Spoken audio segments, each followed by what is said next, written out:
সকলোকে নমস্কাৰ জনাই মোৰ চেনেলত আন এটা ৰেচিপি ভিডিঅ'লৈ মই আকৌ আহিলোঁ। আজি মই বনাব লৈছোঁ ডালিয়াৰ পায়স। প্ৰথমতে মই গাখীৰ গৰম কৰি লৈছোঁ। গাখীৰ গৰম হোৱাৰ পাছত মই কেৰাহীটো গেছত বহাই লৈছোঁ।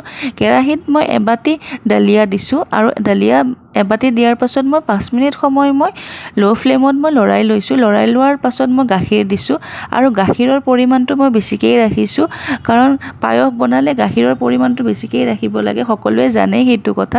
তথাপিতো মই কৈ দিছোঁ গাখীৰৰ পৰিমাণটো বেছিকৈ লৈছোঁ, তেতিয়া সোৱাদ হয় খাবলৈ। সেইকাৰণে আকৌ লৰাই লৈছোঁ মই 5 মিনিট সময় আকৌ লৰাই লৈছোঁ। ল' ফ্লেমতেই বনাইছোঁ মই। তাৰপাছত গুড় এড কৰিছোঁ। গুড় এড আপোনালোকে চেনি দিব পাৰে, মই গুড় দিছোঁ।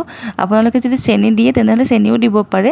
মই গুড় দিলোঁ। গুড় দিয়াৰ পাছত আকৌ 5 মিনিট সময় লৰাই লৈ পিনে মই আকৌ গাখীৰ দিছোঁ। গাখীৰ দি তেনেকৈ মই আকৌ 5 মিনিট সময় মই লৰাই লৈছোঁ ল' ফ্লেমত। লৰাই লোৱাৰ পাছত আমাৰ যিখিনি কাজু খিচমিচ আছিলে দিবলৈ, সেইখিনি মই দি দিলোঁ। দি দিয়াৰ পাছত আকৌ লৰাই লৈছোঁ।